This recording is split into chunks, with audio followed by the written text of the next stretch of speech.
Welcome to Alignment First. I'm jamming with Kylie Barber. We go so far back. There's so many layers to peel back. But the question that is top of mind for me right now is where this most recent push of content that I'm observing on your feed, through my feed, around dating dynamics, what it is to be a professional woman in 2026, and particularly the connecting the cosmic dots between being a professional woman and the without being too doomsday, the deterioration of the family unit and those expectations. I want to start there because I'm genuinely curious in your perspective of what's going on in the world around those dynamics that are either perpetuating singleness, because you talk a lot about policy and a lot of the external things that are influencing why marriage is slowing down and the family unit is getting smaller, etc. So let's start there. Okay. And see how far how deep the rabbit hole goes. Yeah. Okay. Yeah, that sounds cool. Just to provide some context with people who don't follow me and don't really know what I've been posting about, maybe I'll just go through really quickly kind of my headlines of what I've been posting just to set the context. Okay, awesome. So I'm 34, never been married, and don't have any kids that I know of. And this is not the way that I saw my life unfolding, right? I was born and raised a member of the Church of Jesus Christ of Latter-day Saints, and I still practice, still am very much a faithful member of that religion. And growing up, I was raised to be a wife and a mother, and that's still very much what I want to do. My mom was a stay-at-home mother, raised 7 kids. I've got 2 sisters who are married and stay-at-home moms.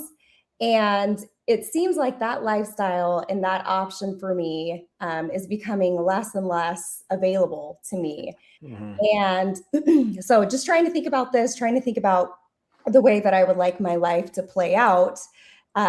This topic this question continued to come up in my mind. So why aren't women like me married? I'm 34. Like I said, never been married, no kids. I'm educated. I consider myself a striver, as somebody who is ambitious. I keep myself fit. I take care of myself, and I'm working on building a life that I love. And so I get asked all the time, why are you not married? I got asked it as I ran for office. I get asked it as I go on dates. But the thing is, I know a lot of women like me. I know a lot of women who take care of themselves, who are incredible women who unfortunately have not really had the opportunity to get married yet. And it's not that they don't want to.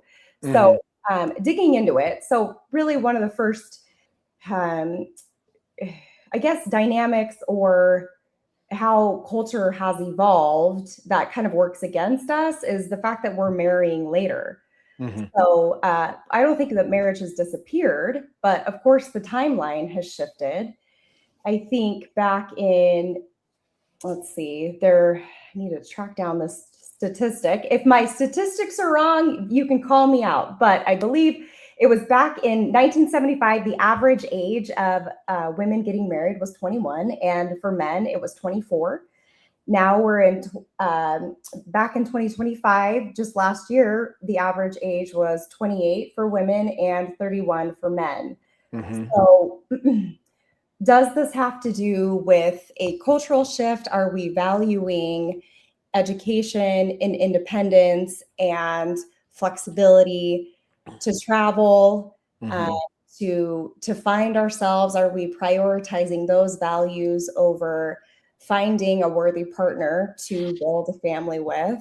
Have we devalued what it means to become a parent and the value that comes from raising a child or children?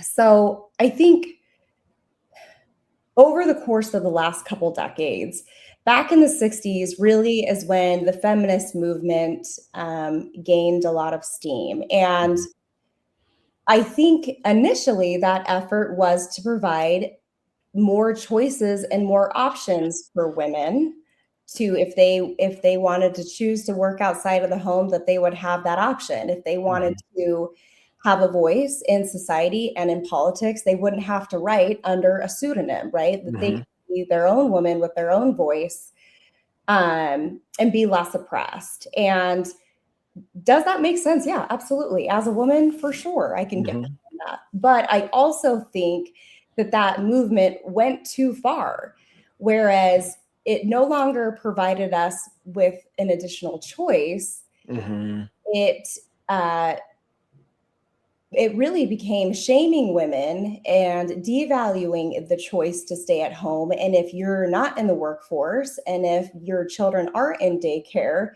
then a lot of shame is cast upon that. So I think those influences, still definitely influence Mm. how we look at marriage today, and the woman's role in society and how that's evolved. I'll pause there Interesting. for right. Yeah. I didn't anticipate uh the feminist movement showing up. Hmm. I find it interesting because um I was raised by a woman who has 3 master's degrees, 26 years of honorable and faithful service in the United States Air Force, raised 4 boys, 5 if you include my dad, um, and was able to somehow, some way fulfill all the what's the word? Not stereotypical, the conventional roles and responsibilities of being a mom and successfully navigating that professional existence as well, right? And uh, from the seat that I sit in now and the work that I'm doing in aligned leadership, I find it interesting that the not the message intended, but the message received is where a lot of that missed the mark. And I have this conversation with my wife all the time. Um, when we got together, she had a 6-figure career already and was making that stuff happen. And uh, it's really interesting to me that as we were dating and approaching engagement and marriage and parenting, we were mature enough, and that's Mhm. not that has nothing to do with age really. But we had a lot of really mature conversations up front in terms of what we wanted life to look like, and uh, engage in this practice of updating and upgrading our agreements in this relationship as we evolve as people, as life's circumstances and dynamics shift as they naturally do, as our kids get older and blah, blah, blah, blah, blah. All the variables change, right?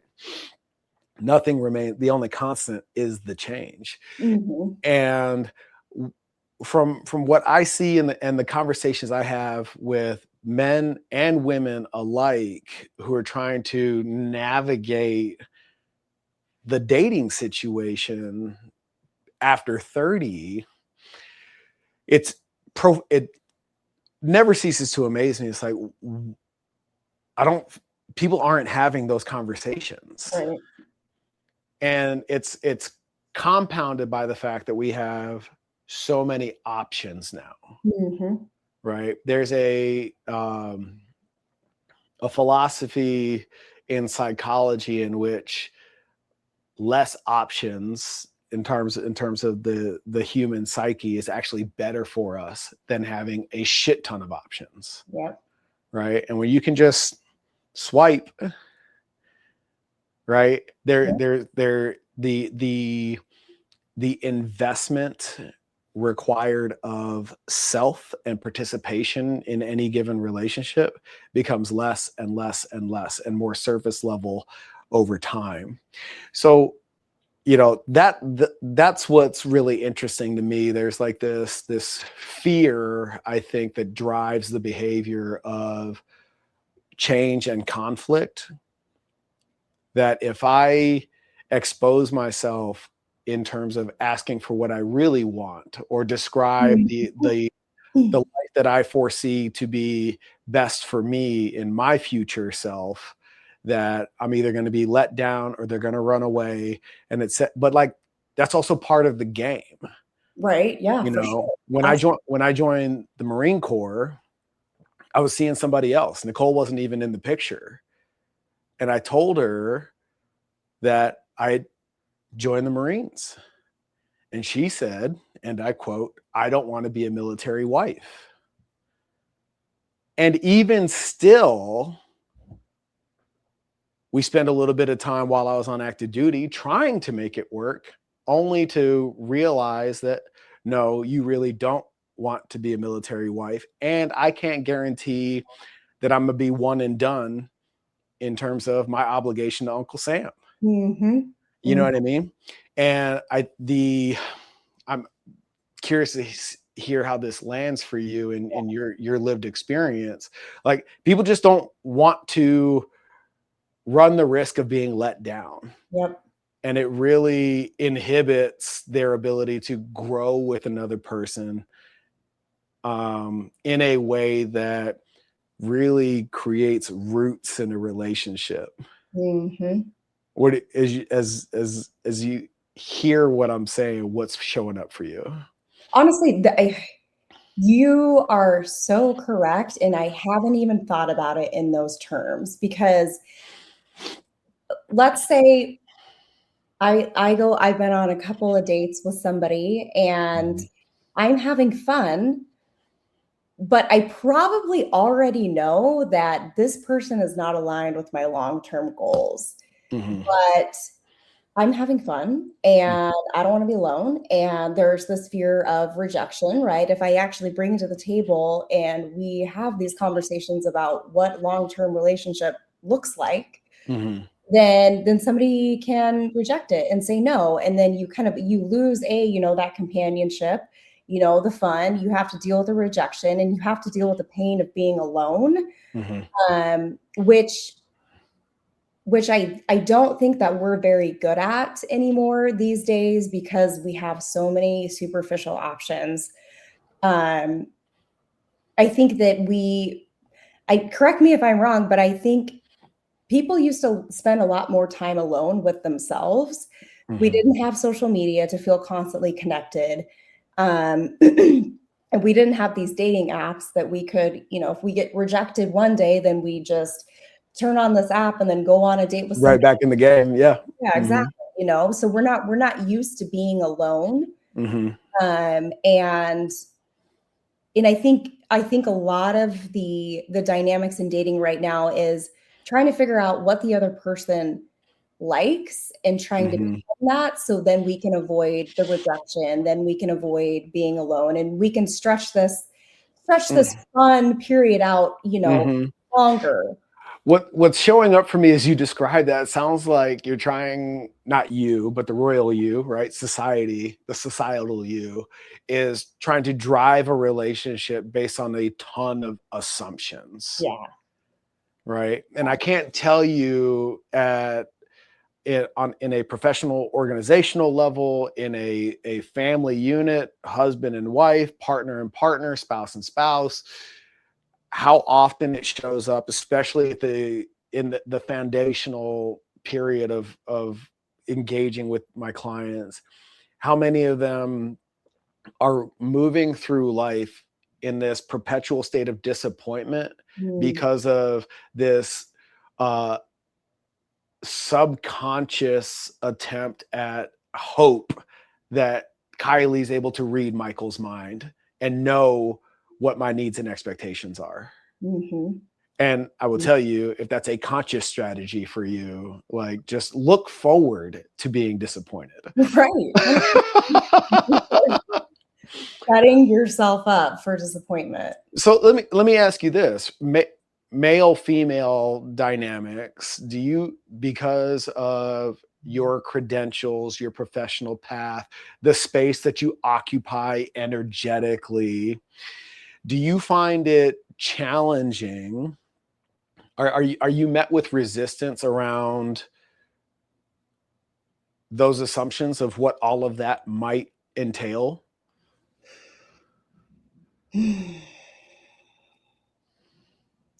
Gosh, that's a really great question for the guys that I've dated. um, oh gosh, I don't buy into the idea that this professional woman who's educated and has a powerful presence is intimidating to guys. And maybe it is. I recently I received feedback from men who are mentors of mine who I have confided in, trying to find a partner and start a family, and they do express to me that I need somebody who is very sure and very confident in themselves and has a larger mission than just me. Right.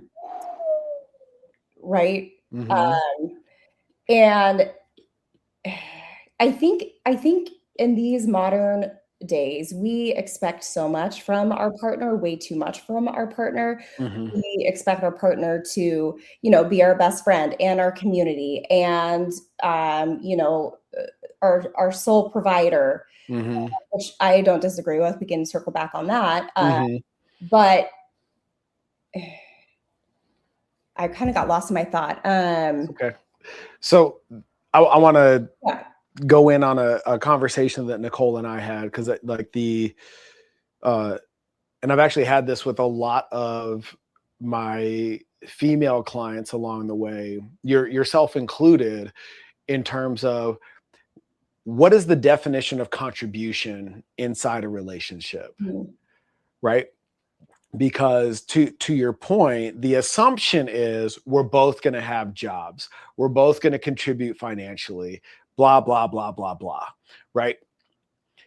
That's an assumption. But when you spell it out and you come to the table and just ask the question, it's been my experience and what I've seen in inviting the leaders that I work with to also have this conversation with their significant other, what they thought the other side of the table's expectations were going to be couldn't be further from the truth. And so much of the misaligned perception over what contribution looks like for Michael versus what contribution looks like for Nicole couldn't be any further apart. And now, because you're having the courageous conversation, as I would call it, now you're able to really tease out a solution and remove all of those assumptions and figure out what really works for you two as a unit. Right. And that's the conversation that I feel like is not happening. Right. Because when we had the conversation early on, we were looking at just all the lifestyle factors of where we want to go when we started having kids, right? And the way the math worked out was both of us are working, okay? And one of our income is exclusively dedicated to paying for childcare. Yeah, right. So for us, this is not a judgment on, whatever you want to do in your relationship is completely up to you. But for us, it was like, this shit doesn't make any sense.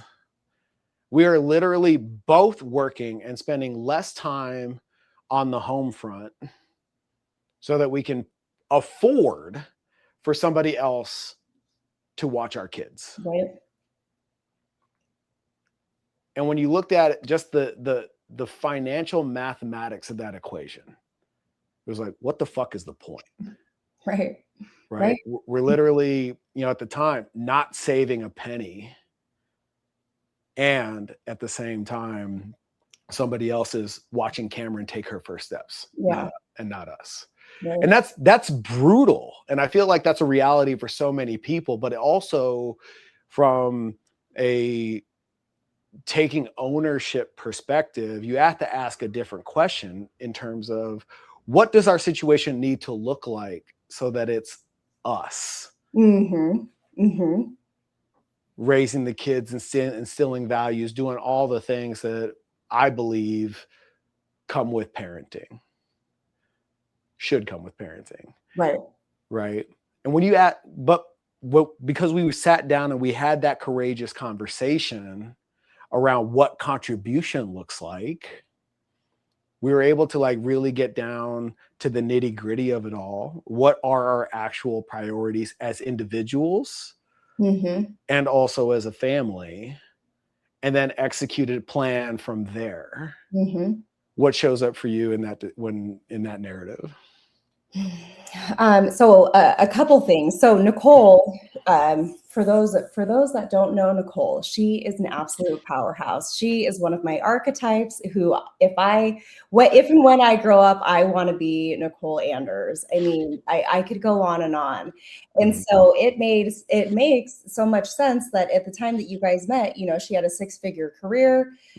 She was her own woman in all of the ways, and all the incredible ways. Still very much is. Much has changed, as it shouldn't. But she's an incredible role model for me. What I think is really interesting is, as you guys came to the realization that you both are working, essentially, one of your, like you said, one of your incomes is solely dedicated to childcare, which is probably the case for many families. She had to make the decision to prioritize, her career, or to prioritize what's best for the children over her career, and feeling fulfilled and progressing her career. And I think probably one of the biggest cultural shifts is women. I don't think that we recognize or value the sacrifice for what's best for the children. And I don't think that putting your career on pause means that you have to kiss it goodbye. But what it does mean is that your children, you are doing what is absolutely best for your children. Some people have to have 2 incomes and put their children in childcare, and this isn't a criticism, but truly what is best for the child is to be raised by either a mother or a father, a sole caretaker, somebody who is inside of the home full time raising the children, and somebody else out there killing the buffalo. I mean, culturally and historically, and probably naturally, it makes sense for the man to be killing the buffalo and the woman to be the nurturer. I think as a culture and a society, we have lost the value in that work. It's such an important work to society, and for personal growth and development as a woman and as a father. So I would be curious if we could, get Nicole on the phone, or what was it? Why did she make that decision? Was it specifically a financial thing, or was it because she valued the sacrifice? So I'm speaking for her right now, and I don't want to misspeak, but the word sacrifice never came up. Okay. There's a trade-off for sure, right? But her priority, right? And I'm not speaking out of school here. She wanted to be mom first. And it wasn't necessarily about giving up one for the other, right? But when you explore the scenario, right, it really comes down to asking better questions, especially with the upside of the internet and social media and options and the availability to do both well if you wanted to. Right. right? And for the record, she works now, okay? But the landscape we navigated was you are legitimately a Hall of Fame athlete, okay? And your truest desire is to be a Hall of Fame mom. Awesome. And there's a piece of her that also wants to make her own money. Totally understandable, 100% support that, right? The question then becomes, how do I prioritize being a Hall of Fame mom and financially contribute to the family? Mm-hmm.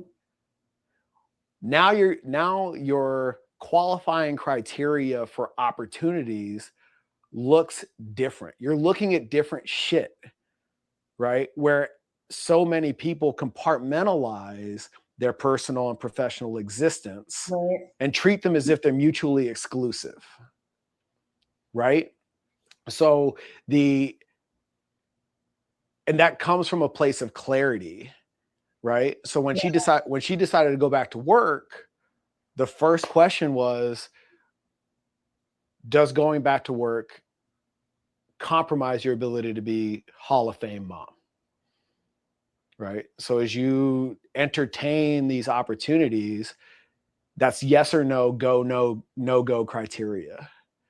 Does that make sense? Mm-hmm. Mm-hmm. And so it's less a sacrifice in our relationship and more so the trade-off required for the priorities that we have. And I feel like language really matters here because we live in a world where people just abhor sacrifice, Right. right? Exactly. So you've got to really, and this sounds so trivial and so juvenile at a surface level, but it's really important that, you know, if either one of us was really looking at our contributions to this relationship and raising our kids as one of sacrifice all the fucking time, like that gets really long in the tooth and like brings with it over a long enough period of time, like I'm carrying the bag, I'm doing all the sacrifices, look at all the things that I gave up, right? Mm-hmm. As opposed to recognizing for oneself that this is a conscious decision for the things that I value and my highest priorities. And I don't think people go deep enough in here to really tease that out for themselves. And the dark side of that coin is, oh, but look at all these people that are doing it all, and create these expectations for themselves that are not necessarily of their own choosing. Okay. Yes. Yes. I think one of the questions that came up as you were talking was trying to articulate this as I'm putting it together in my brain. So Nicole has all the capacity to go and be a CEO if she wanted to, right? But her priority over becoming a CEO is to be a Hall of Fame mom. What I'm curious to know is why that is, because it seems like with women who are not married, my generation Z, the one after millennials, they do not value being a mom. They value being the boss corporate babe. And so I'm curious to know when did that shift happen culturally for women? And Good question. right, like I'm curious to know what Nicole would say to that, because she has the capacity for both. Yeah. No, I'll tell you a story, and this is 100% from my perspective, but I think it'll land. Call it an Oedipus complex if you want to, but I just described to you my mom and her credentials and her pedigree, right? Nicole was very much cut from that cloth. Okay. So when we got married, there's a piece of that assumption thing going on, in which what my mom was able to do in her relationship with my dad in raising the four of us was then my expectation of Nicole in her contribution to our family.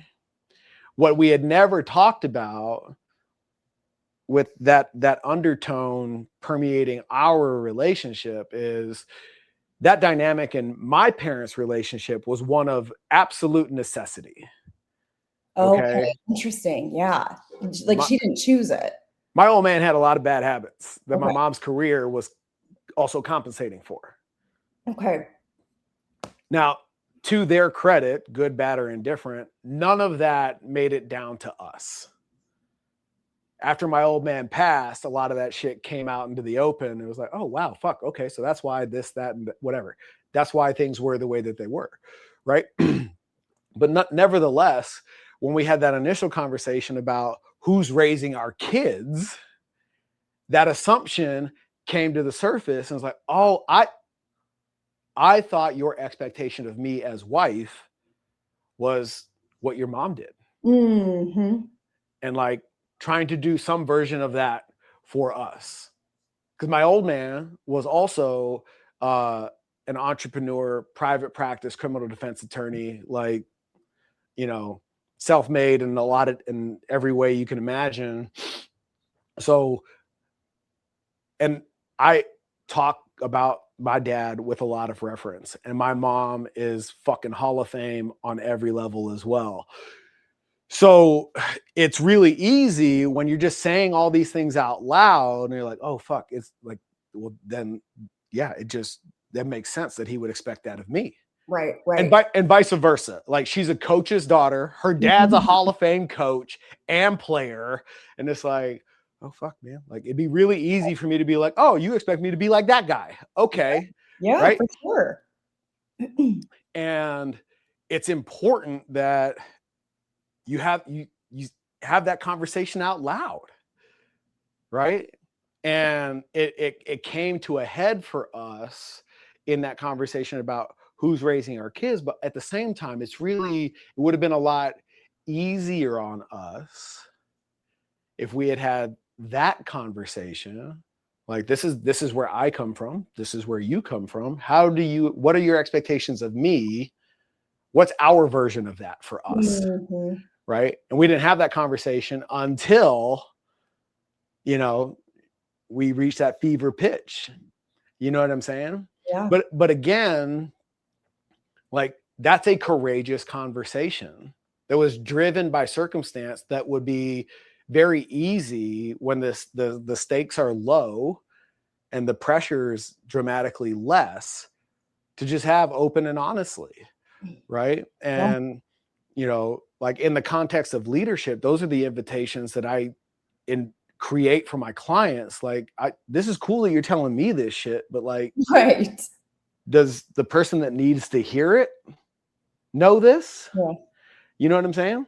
And that's why it's genuinely interesting. The fear that drives those conversations not being had. Like, it makes me curious where that fear comes from. Right. So, like, how many dates would you say you'd have to go on, like, hypothetically and idealistically? Do you feel like you'd have to go on before you were comfortable enough to ask a question like that? Date 2. Because I'm not messing around anymore. I don't have any time to waste. Yeah.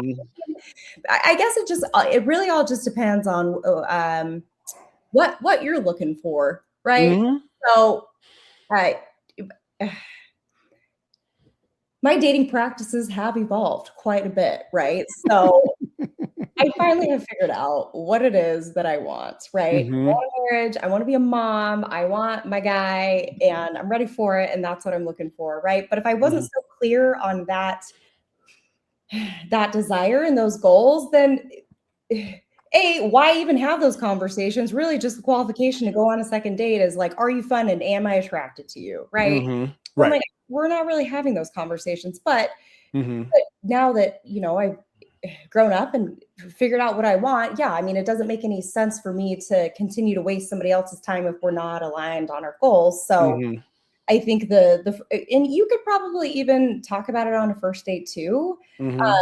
I think if it freaks somebody out that you're bringing up those topics and trying to, understand where each other is at, then they're not your person. And Mm-hmm. I think somebody serious who's aligned with your goals and your values wants to have that same conversation too. So I say do it up front and be ruthless with your standards in what you want and don't settle, because I think Mm-hmm. one of the reasons, I mean, this is a whole other conversation too, but I think that one of the reasons why divorce is so high is because people really settled for who they married. Uh, Mm.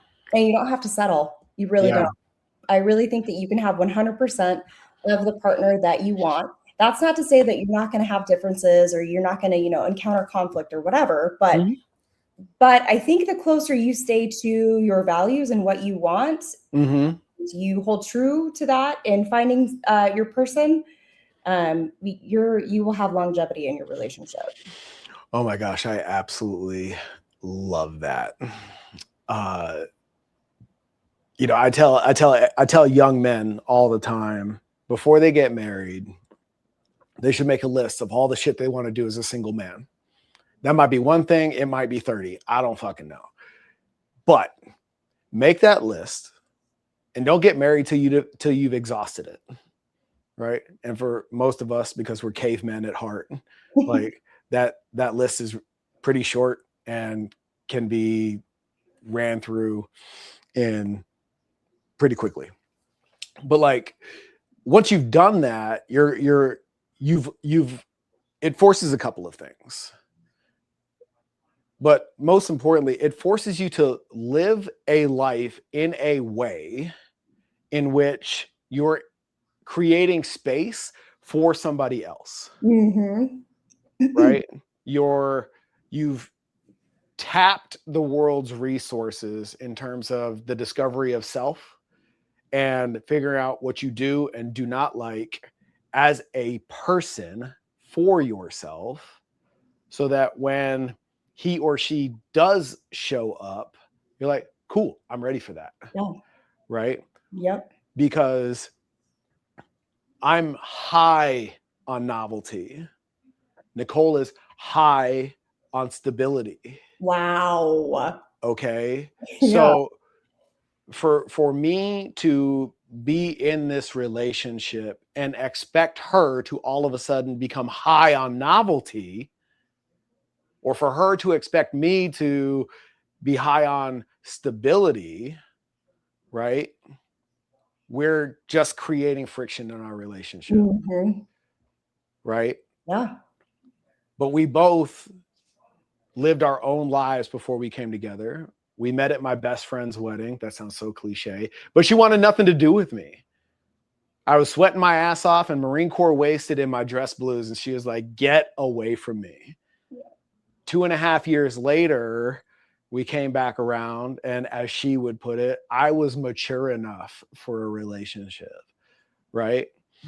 And at the same time, I came into this relationship having exhausted my list and I had room for her. Mhm. Right. And so there's two pieces of that in terms of coming into a relationship, not having that list exhausted. And now it's like, maybe you do, maybe you don't, maybe we have time, maybe we don't, and to your point, that's what settling actually looks like. Mm. It's not like uh I'm the best that was available for her and it is what it is, or Right. she was the best that was available to me and it is what it is. You know what I'm saying? It was, hey, I'm high on novelty. Are you good with that? Right? If I want to go climb Kilimanjaro, are you cool with that? You know, I'd love for you to come with me, but are you cool if it came down to it? And even as it played out in reality, are you cool with me doing that by myself? Right. Yeah. And there's this like unrealistic expectation that when you engage in a quality relationship, that everything needs to be done together. Yeah. This all or nothing reality that doesn't really exist. And a mentor of mine said it best. You know, they're going to be married 40. They're coming up on 40 years together. And I was like, I ask everybody that I consider to be a marriage mentor for me, like, what's the secret? You know, and Yeah. he said, it was so outside the box, it blew the hair I do not have back. He said, you got to miss each other. And I was like, say more. He's like, you got to be able to go do what Michael does, and she needs to be able to go do what Nicole does, and like, you got to create space to miss each other. And I was like, damn, I've never heard anybody say that, you know. But he's like, you're raising children together. You have enough going on together. Don't lose yourself in all of that together. Mm-hmm. It's kind of the point he was making. And giving each other the freedom, or creating that expectation of each other, has been very fruitful for Nicole and I. You know, what's the best piece of relationship guidance you've been given? Because your parents have been together since forever. Yeah. I celebrated 52 years this year. Yeah. Raised 7 kids, and they still are crazy about each other. So it's there's, of course, everybody's relationship has opportunities for growth, and you know, nothing's perfect, but like, just the fact that you can go through raising that many children and still be married and still want to be around each other and still choose each other and still enjoy each other, right, like as people, is absolutely remarkable. So a couple things to answer your question. I think we get so caught up in dating and trying to make sure that the other person likes us that we don't even consider if we like the other person. And I think women today, we are so caught up on making sure the dude has the checklist, right? He's a certain height, 6 foot, 6 figures, 6-pack. Correct. And hey, guess what? There are men out there like that, but doesn't mean you like them.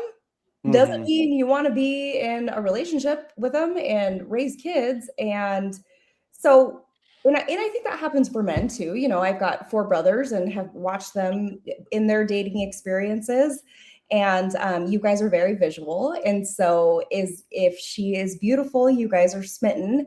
And I just have watched both friends and, you know, family, as they evolve in their relationship, they realize, yeah, man, she was beautiful, but I don't even know that I like her as a person. Like, that wasn't even a question, you know, that they considered. And they didn't consider that they can have this absolutely gorgeous physical specimen as a woman, and also you can like her as a person too. It's not one or the other. And I think people forget that.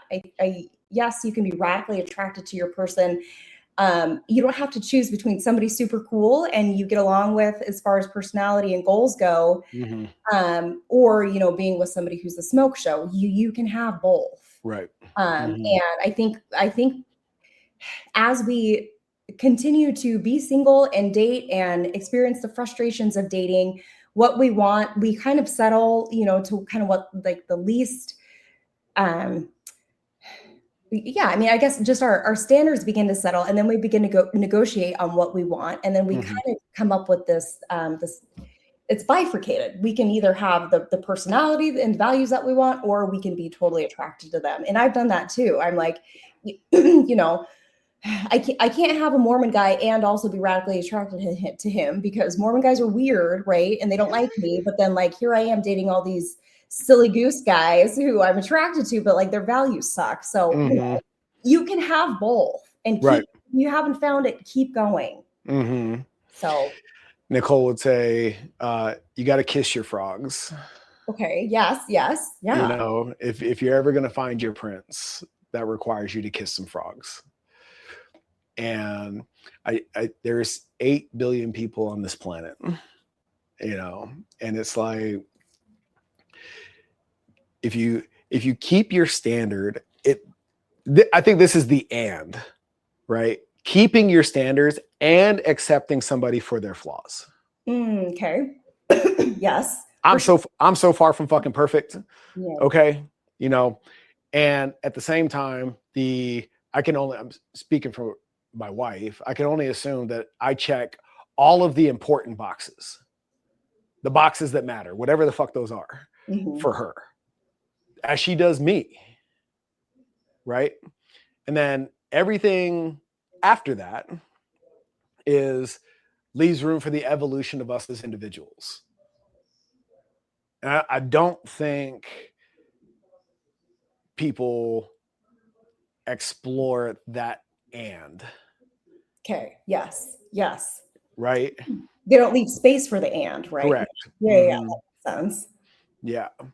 And but like that's where the growth as a unit shows up.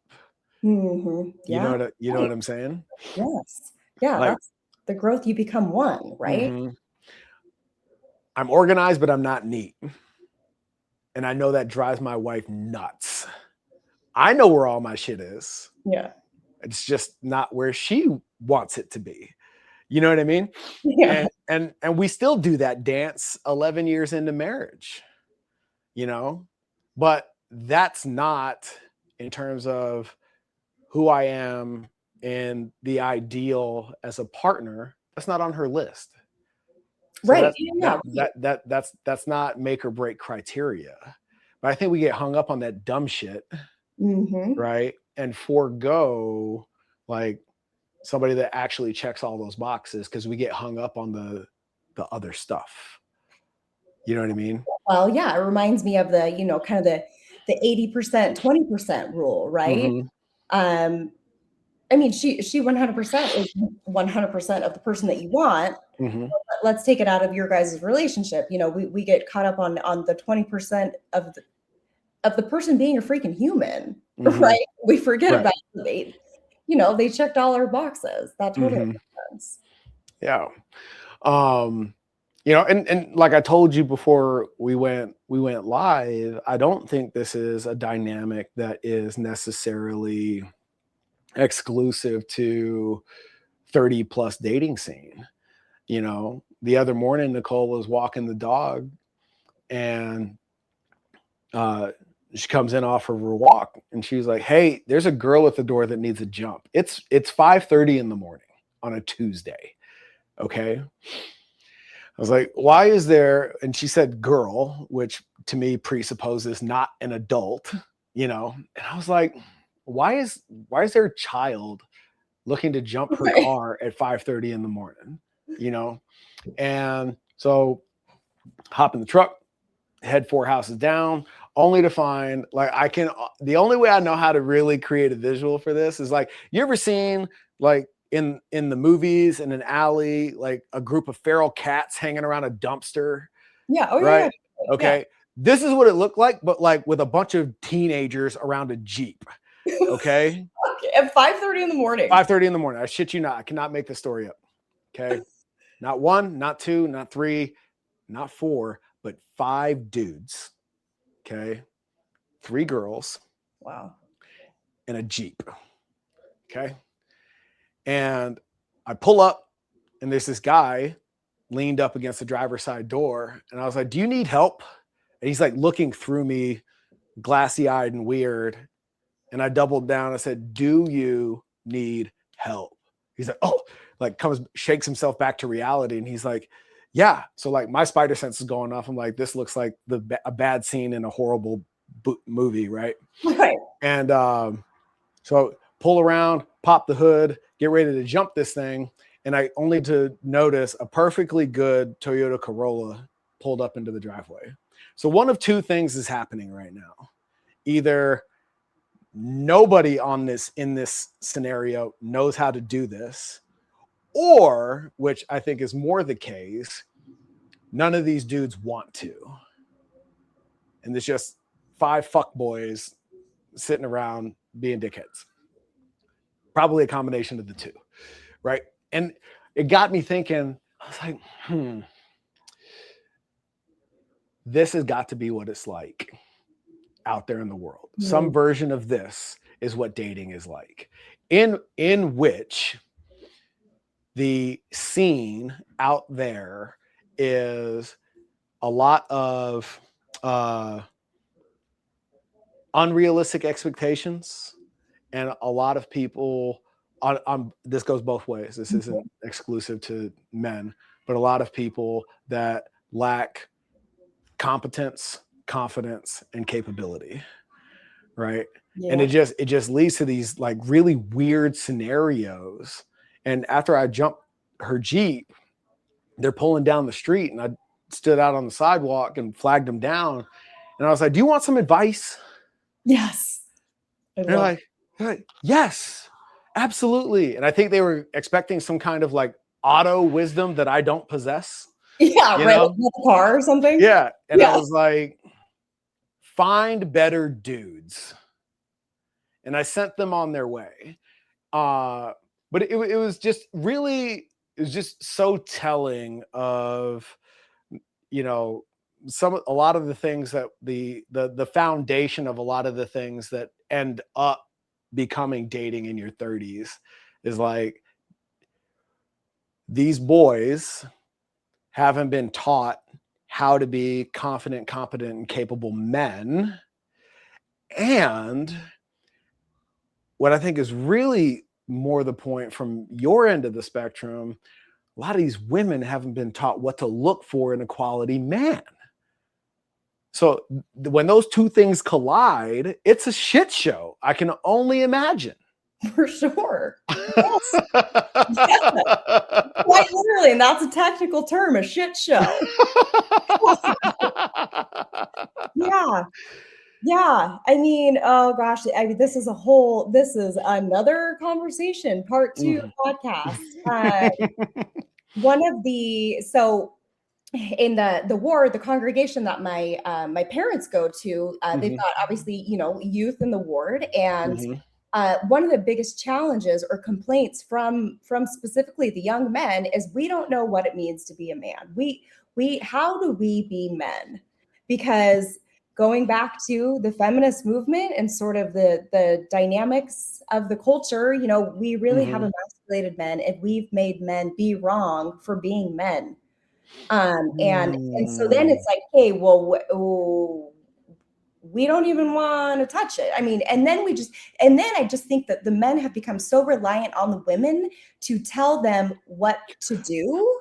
And then it becomes like this child mother dynamic, which a woman cannot be attracted to, right? Like we love children, but we don't want to date one. Right. So I don't know how to tell you how to be a man. I just need you to be one. So that I can be a woman, right? so where are men learning how to be good men? I don't know. That's such an interesting observation, that men have been downtrodden and emasculated to the point that they don't know how to be men. And layered on top of that is the inability really for you women to articulate what it is to be a man. Like that is crazy to think about. Like, I'm expecting you to tell me how Right. to how to do how to How to do do your how to be yeah. a man for you.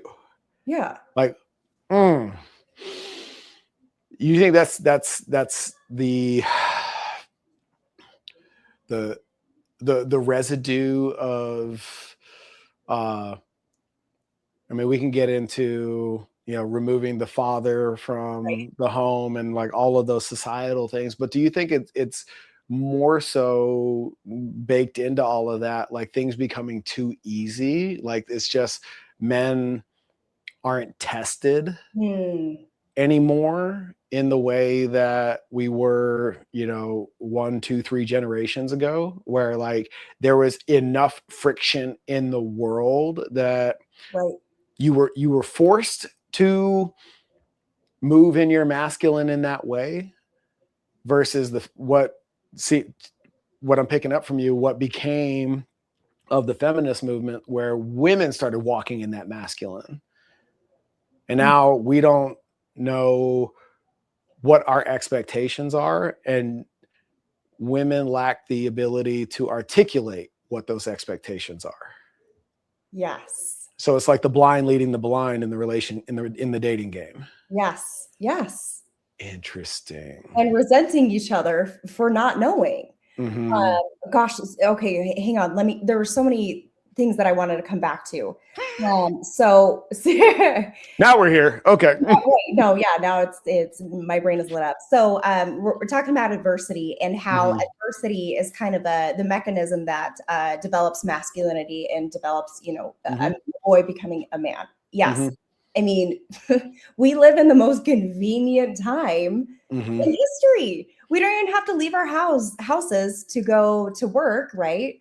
So Mhm. we're all working remote. And and then we hop on social media and we mind them, and Mhm. then a lot of times people are men are looking at pornography, right? Mhm. So that need is fulfilled, and there's no risk in having to go out and face Mm. to acquire a woman where you can just get it on your phone. You Mhm. don't have to leave your house. I mean, there's no inherent adversity on a day-to-day basis. If you don't want it, you don't have to have it. And Right. so we're staying as infants of ourselves. And so that's why one of my favorite principles that you taught me and continue to teach me is intentional adversity. Mhm. You've got to be intentional about it, and you have to recognize the value that it brings to your life. I mean, because adversity is inherently uncomfortable, and we're not wired to seek out adversity. We're wired to be comfortable and save energy, right, and Mhm. avoid risk and stay safe, right? I mean, our reptilian brain wants us to stay there, and that makes sense, but also that inhibits our growth and development. And so, yes, to your point, there's less inherent adversity on a day-to-day basis, which is probably one of the reasons why men are in particularly struggling, I think. Mhm. Um, and I forgot what else, but what do you have to say to that? I I think it's really challenging to go out there. You used to be able to fail in private. If you got shot down at the bar, the only person who would know about it is you and the person that shot you down. You know, and whether it's true or not, I find it really hard to believe that like an interaction such as that would be documented for social media. But I think that in today's society, we feel like every failure is public. Mhm. Somebody's filming this shit. There's like Right. there's a gotcha waiting for me somewhere when I fuck this up, Mhm. if I fuck this up. And I think that really inhibits, from a male perspective, our willingness to risk, right? Yeah. And approach that stranger.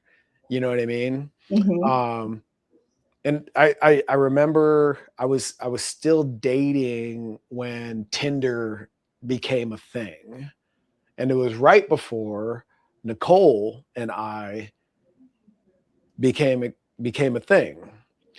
And I remember in that 2-week period downloading Tinder and just not getting it. Right. I was like, how it was so new that like the rules of the game weren't written yet. You know, like hookup culture for the sake of hooking up was not a thing yet. Right. You know what I mean? And I remember playing the swipe game by myself in the apartment and being like, this is really fucking stupid. Right. I got off the couch and I went to the bar. That's awesome. That is awesome. You know what I mean? Like this, and it's so much less complicated. Right. Just go there. You know what I mean? Yes. And not for nothing, because I know a lot of people since then have found their lobster via a dating app. So no shame in that game. However, it requires the acceptance of risk that you might strike out.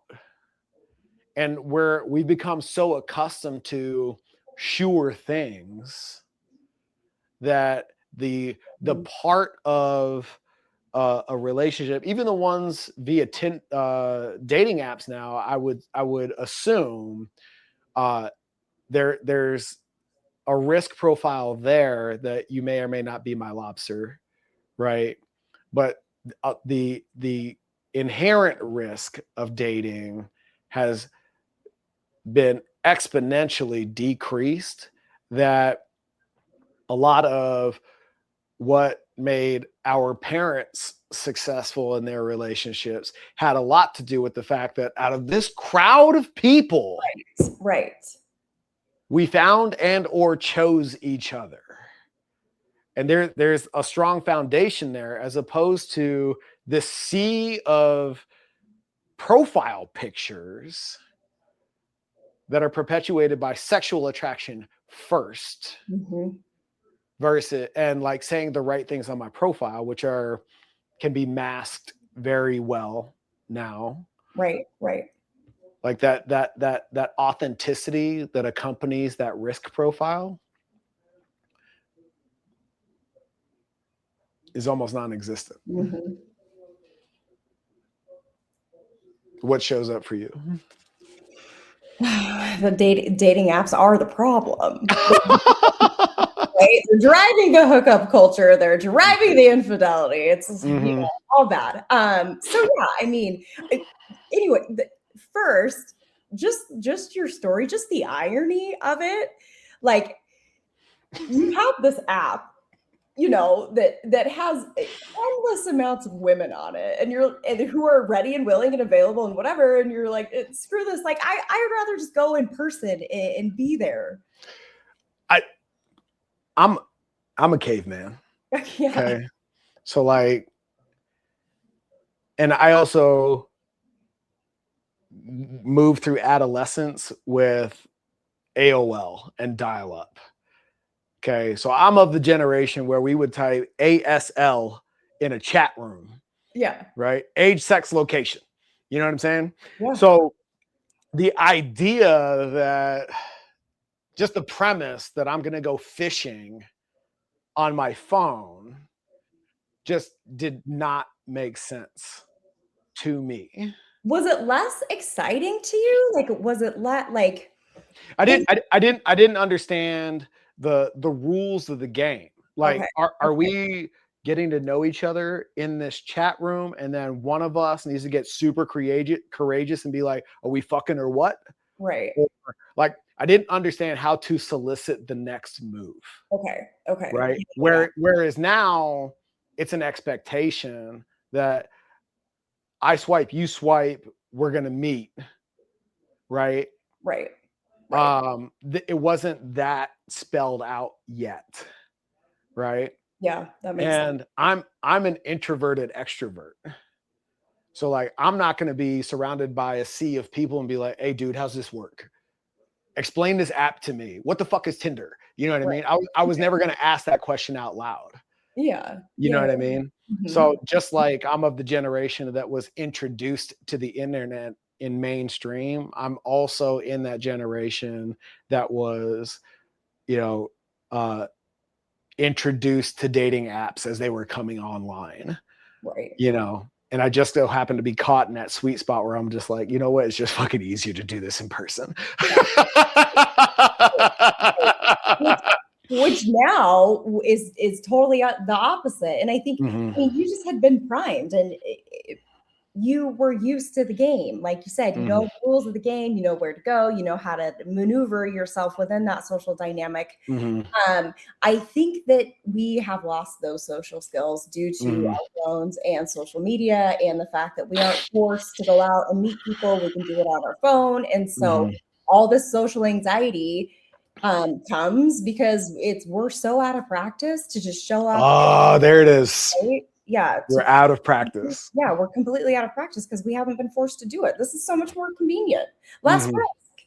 Yeah. mhm, But less, oh my gosh, so less rewarding. I would so much rather meet somebody organically, mhm, the grocery store, church, the gym, or whatever, than mhm, versus on a freaking dating app. Because I mean, dating apps have a number of issues. One mhm, is you have 7 people that you've matched with, and some of them don't even text back or message mhm. back, and so it's pretty exhausting to go Sure. through that process with multiple people, try and figure out whether or not they're a serial killer, Yeah. you gotta But vet. I think to your point about the convenience of it all, I think there's also a paradox of desire that's at play too, where it's like, I get off or am satisfied by the fact that X amount of potential partners like my shit.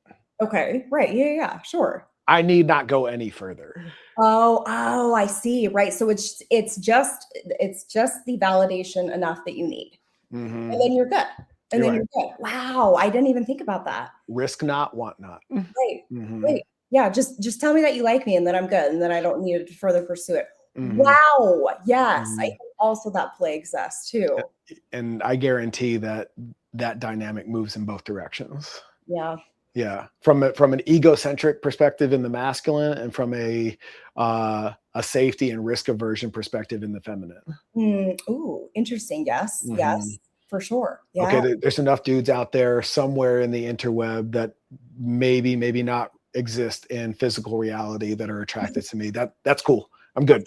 Yeah, But yeah. the thing about it is there's so many that are just bots, right? Mhm. So It's wild, but yeah. again, going back to the agile governance of it all, how do you manage that in a way that enough intentional adversity, enough risk is required for us to engage as human beings on a human to human level, that create roots for a relationship to truly blossom, Mhm. you know? We're out of practice. We are out of practice at having those hard conversations Mhm. because we don't want to risk the rejection and the loss and whatever else comes with it. We are risk averse. We're out of practice Mhm. in pursuing risk, and we don't know how to interact with each other. We're socially inept. Mm. I think so. Well, my dear, But there's still hope. We just I, need to figure it out. I don't think we solved shit in this conversation, but I think we definitely raised the awareness around, some of the moving pieces that are in play, in this chess matchmaking game. Where can everybody engage with you, find, join you on your journey, and enjoy your perspective on the higher level implications for society around these things? At Kylie Barber for you know what? I changed my handle. It's Kylie Barber AZ, both on Instagram. Yes, thank you. And we're starting a YouTube channel. I'm exploring how to navigate the YouTube. So some patience as I build my channel, but join me on YouTube too, YouTube as well, and become a subscriber. I love it. Everybody get out there, follow Kylie. She brings so much to the community in terms of value-driven leadership. I'm honored to know you. I'm happy to have you in my circle, and I really appreciate your time in having this conversation. Awesome. Yes. If you're on a mission to be the fittest leader possible, head over to nextlevelhq.co and take the Aligned Leader quiz and see where you shake out. And if you want to have a stronger conversation, blogs, podcasts, all of that exists on that channel. Until next time, guys, alignment first.